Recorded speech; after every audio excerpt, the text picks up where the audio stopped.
are back again in San Juan.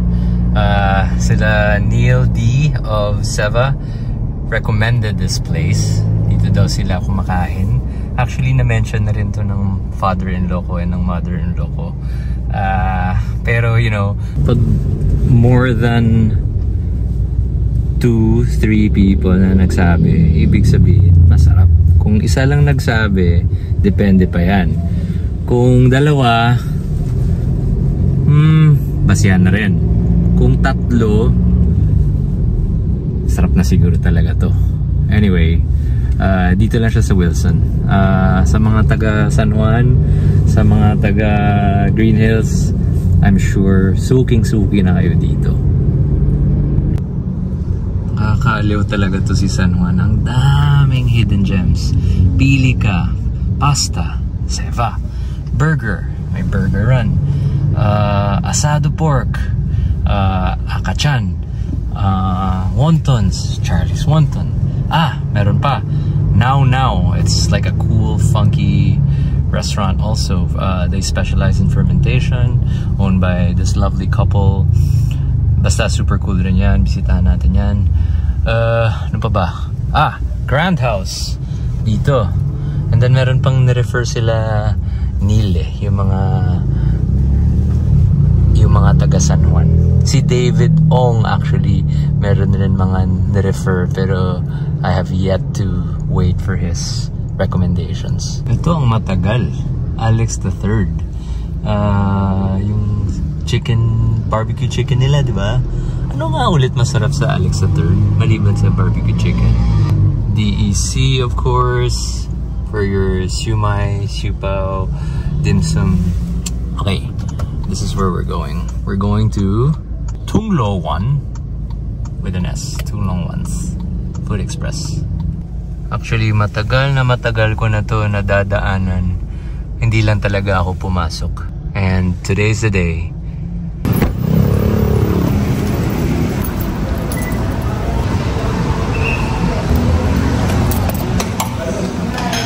Hello.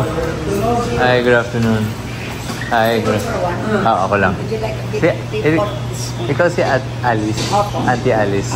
Hi. Nirefer ako ni Neil. Hello. Okay lang na nagbablog ako. Sige. Yung specialty nyo rin yung oyster cake, no? Yes, sir. This will po. Oo, pauna mo na yung oyster cake. Ano pa sige, pauna mo muna. Eel with tausi. Yes, sir. Meron rin kayong oyster okoy. Parang cute. Para sa hagpok mo siya, sir. Sticky yung oyster cake. Ito naman crunchy. Meron din kaming mga oyster XO5 naman siya sa isa. Tapos isupi mo sa XO sauce. Tatlo yung ulam nyo na may oyster okoy. Actually, meron pa dyan. Hindi lang nalagay sa lulong. Pwede sa adobo. Pwede with tausi.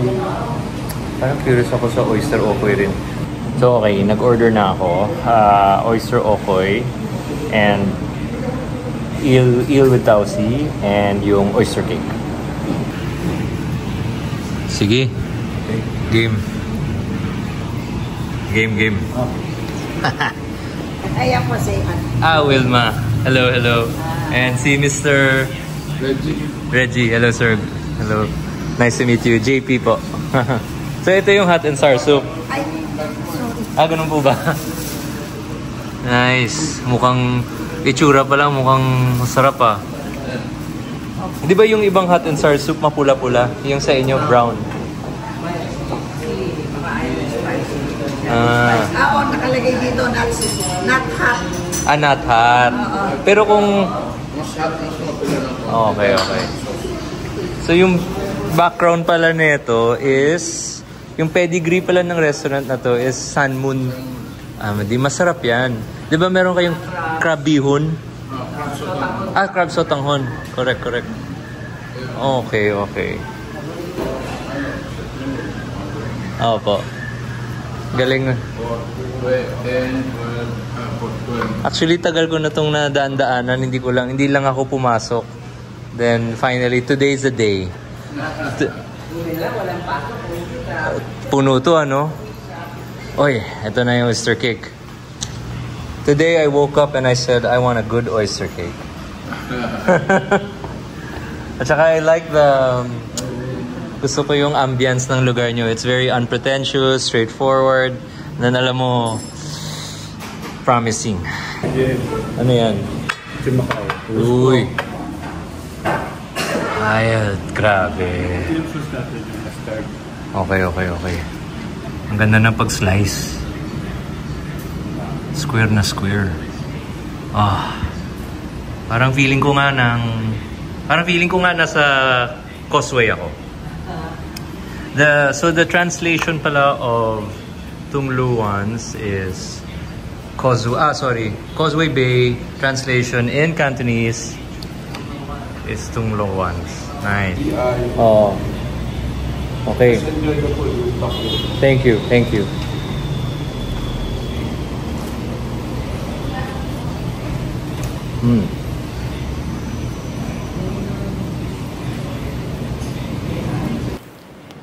Sana nagsama ka sana para mas maraming kang makain. Walang gusto hindi naman, wala akong niyaya eh. Actually, mahilig ako kumain mag-isa. Samahan mo ako, gusto mo. Sir, pag yun ko sarap sa Macau. Sige. Matamis yan. Tamis na. Sige. Taga din ka? Bacolod? Hindi. Cadiz. Old Cadiz, New Cadiz? Old. Sir, okay mo na. Sige. Areo, gusto ko parinig natin sa kanila yung lutong.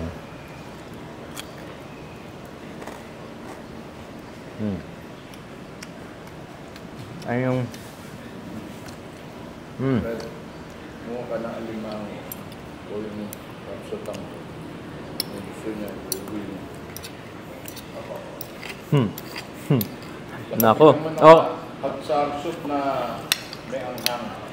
Okay lang. Small. Para ulitin nyo. Okay lang sir, may ref yung kotse ko. Hangin na natin para hindi. Thank you. Alam mo yung... Okay, bago tayo mag-explain, kumain muna tayo. Hindi, ito meron na akong impression eh. Ito muna yung oyster cake. So yes, maganda yung lagkit. Toge, leeks. Uy, kita mo? Visible yung oysters. See that? Tingnan mo. Buong oysters talaga. Hindi yung durug-durug. Ma'am, may sunshine kayo? May hot sauce kayo? Yung sunshine. Yan.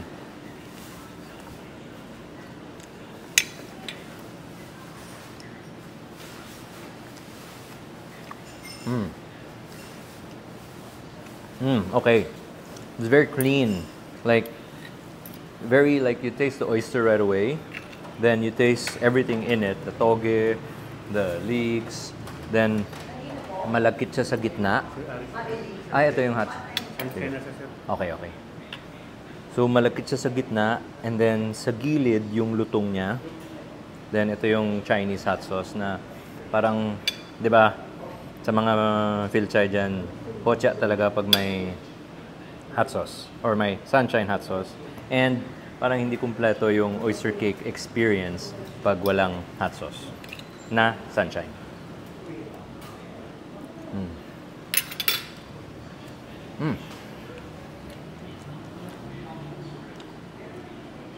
Lovely.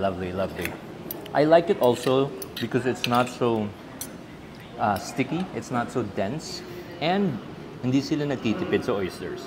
Kasi normally when you have oyster cake in other restaurants, it's so starchy and you don't taste the oysters anymore.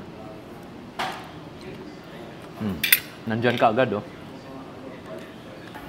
I'm happy. Ano yan? Yan yung waters. Grabe. Oyster okoy.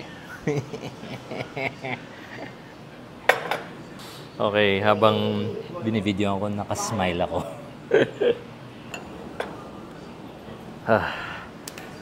Okay. Well, I guess obviously, super favorite ko yung Chinese food. Pero, here in Manila, I guess knowing the right people, And being in the right neighborhood, you get to eat at the right Chinese restaurants. And I'm so happy right now. You know why? Because finally, you know, it's so costly and it's so sometimes inconvenient in a way na kailangan mo pa magbihis, kailangan mo pa ng okasyon. I guess what I'm trying to say here is that it's just nice to go to a good neighborhood Chinese restaurant. Alam ko, nasa isip nyo, sige, okay. Tanggalin natin lahat kong prejudgment about this place kasi parang happy na ako. Pero sige, let's focus on the food and let's be objective.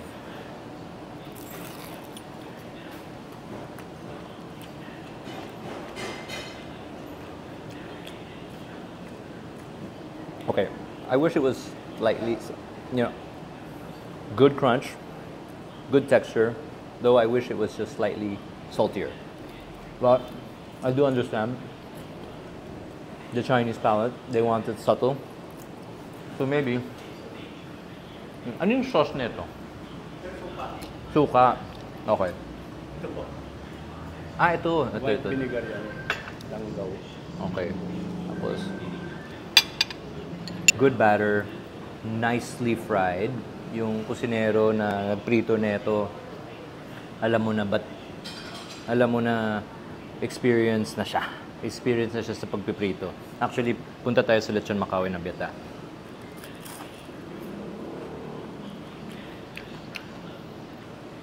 It's actually good oyster okoy.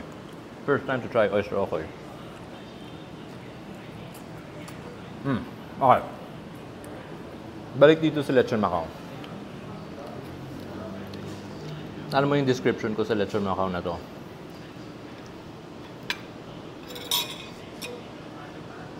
Yan is parang yung may-ari.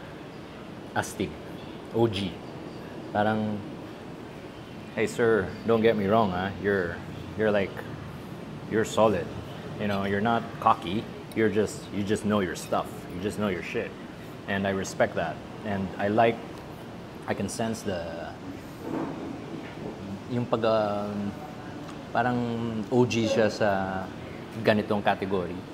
I could sense the authority in a culinary way, in a restaurateur way. I could sense also his passion and he's a bit firm. He was being strict or serious. I'm sure he has a lighter side. I can see it. Alam ko pilyo ito eh. Pero I guess what I'm trying to say again is that I can sense that he's serious about delivering good Chinese food. He's serious about his restaurant. Parang the commitment is there to serve good food. Yung lasa nito, sorry, patalon-talon yung isip ko. It's just that I like the vibe. I like how it really feels like you're in Hong Kong. I mean, di ba, sa Hong Kong, pag pumupunta ka, they know their stuff. And here, ito yung Lechon Macao. Ito yung Lechon Macao na natikman ko sa Hong Kong. The crunch, the flavor, yung pag-roast. Alam mo na meron silang tamang oven eh. Yung parang spaceship yung itsura. Yung parang pabilog. Okay. Meron pa tayong hinihintay. Which is yung crab noodles. I've tried it 10 years ago in their other branch called Sun Moon. It was really, really good. Meron pa daw, may eel pa tayo. Sorry, yung daldal ko today. Excited lang. So yes, no rice tayo para makain natin lahat. So ito na yung eel with tausi. Alright. Okay. Hindi. Wag muna ako mag-rice kasi para matikman ko lahat.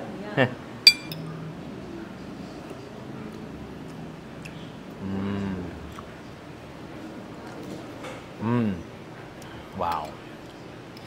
Perfectly cooked. Nicely balanced flavors. Nandyan agad-agad yung tausi.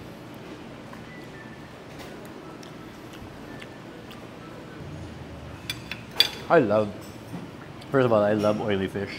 I love fatty fish. This meal hit the spot, really. With food vlogs, it's really up to you if you like it or not. I mean, these are our experiences that we're sharing, and I guess it's for you guys to find out and for you guys to really determine which ones you like. Okay, parang hindi na sila tumigil dito. May hot and sour na dumating. Pero okay lang, again, yung kotse may ref. So marami tayong uuwi sa bahay and matutuwa na naman yung asawa ko. Gusto ko to tikman. Yan. Okay. Sige, ito na. O, meron pa. Meron pa tayong order. May crab. Sige. Dapat merienda lang ako dito eh. Okay. Mag-recap muna tayo. Para hindi tayo. Okay. Lechon Macau, check. Order it. It's good. Tama si ma'am. Have it with mustard or with sweet soy. Oyster cake.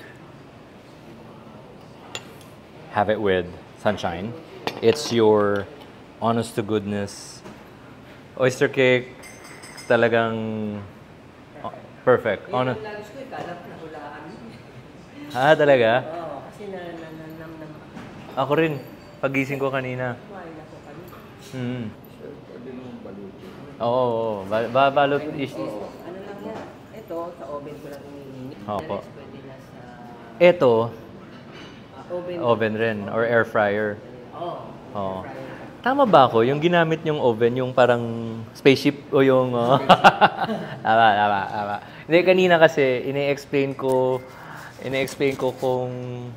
I guess yung aura mo lang, sir. Ine-explain ko na yung pagkain mo dito ay kasing siga mo. In a good way. Mas siga sa bahay. Okay. Ibang cuisine. Pero may karapatan. May K. Ako, hari. Oo. Yung alas. Talaga. Uy, submissive wife ako. Sabi ni Sir, ako ang magluluto. Yes, Mukhang water ka nga. Halatang-halata, sir, na yung Lechon Macau ay alam niya yung parang yung kusinero mo at ikaw alam mo kung ano dapat yung Lechon Macau eh. It's more than 50 years. 50? Yeah. Wow. 1980 ako nag-umpisa. Respect. Grabe. 1979 ako pinanganak. Oy, one ka pa lang. Baby ka pa. Ayan. Wow, pero well done through the years. Kaya sabi ko nga, sobrang happy ako na may... alam ko matagal na to, pero kasi yung explanation ko kanina is when you go to a Chinese restaurant, like sinabi mo kanina, may okasyon ba? Kailangan mo magbihis? Ito, damputin mo na yung tsinelas mo. Oo. Punta ka dito, kain. Hits the spot. Family. Teka lang. Hot and sour muna ako. Sige. Thank you. Saan na ba tayo? Eel with Tausi, wala akong masabi. Sobrang balanse yung lasa. For me lang, yung true test ng isang masarap na Chinese restaurant ay yung hot and sour.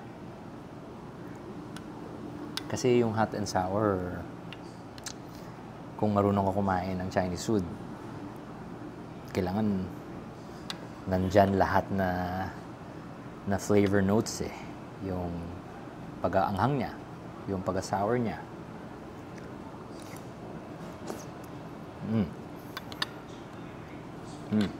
Okay. Texture. Bamboo shoots. Meron. Black fungus.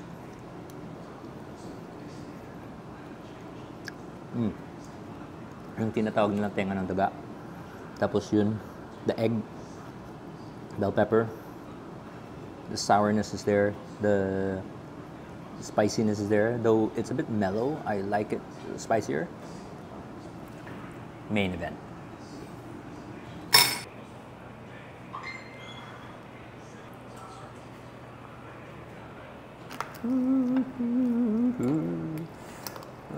Kunin natin sa ilalim para malasa.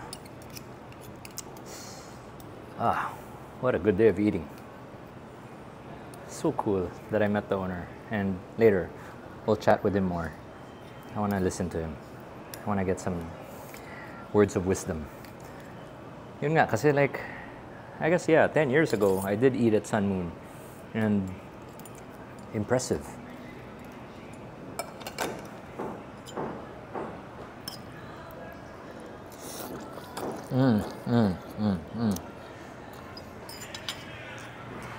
Wow.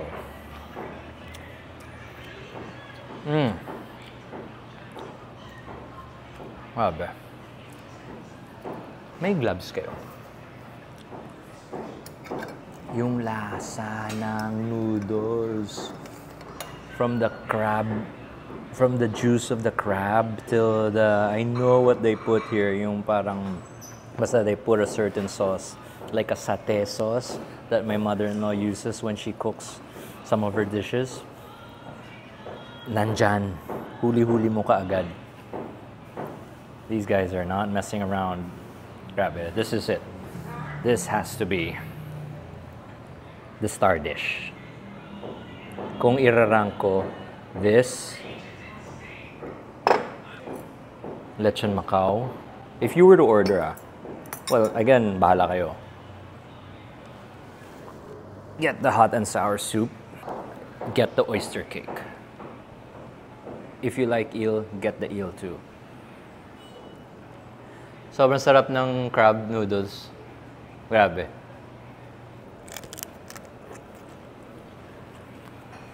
Meron siyang distinct taste, no? Yung parang satay. No? Is this your style lang? Or? Basically, that's the way we... Sir, have a seat, sir. That's the way we do it. Pork to Filipinos. Okay.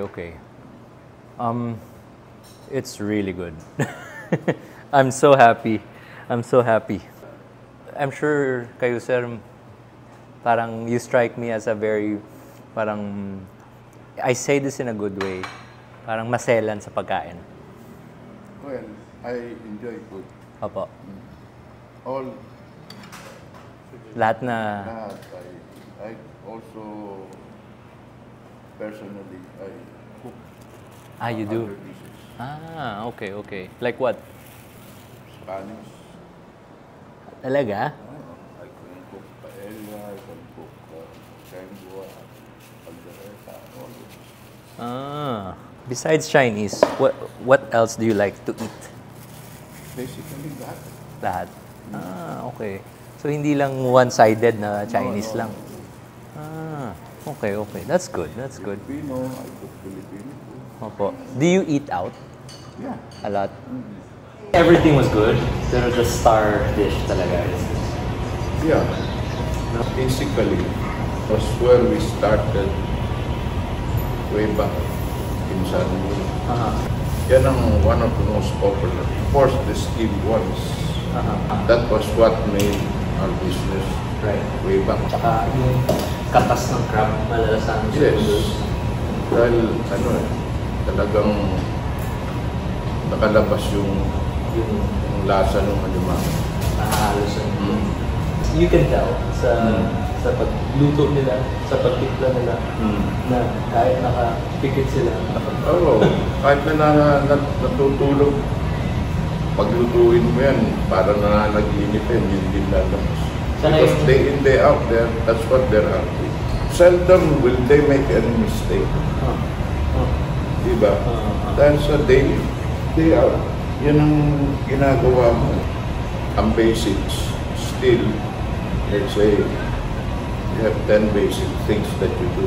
Okay. You fry, you saute, you make the soup, all of these things. It's only a matter of what you're cooking.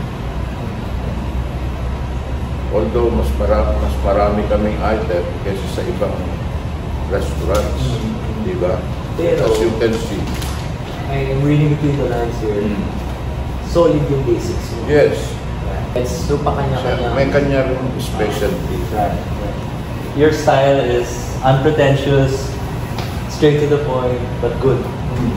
Siguro naka ilang generations na of customers dito. Oh. Nag-picture na ba kayo? Sige, Hindi siya, ano. So, yung reason na ginawa mo tong buchi na to is because of your apo. Hindi. Impress ko yung apo ko sa pamangkin. So, in that your traditional buchi.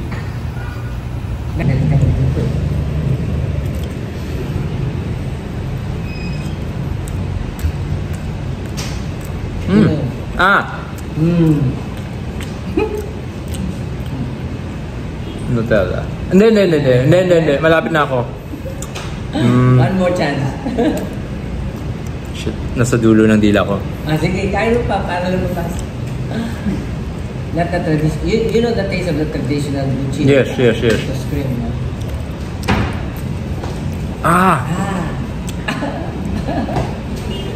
Spread to eh. No? Tapos hindi dito yan eh. Imported to eh. Tama.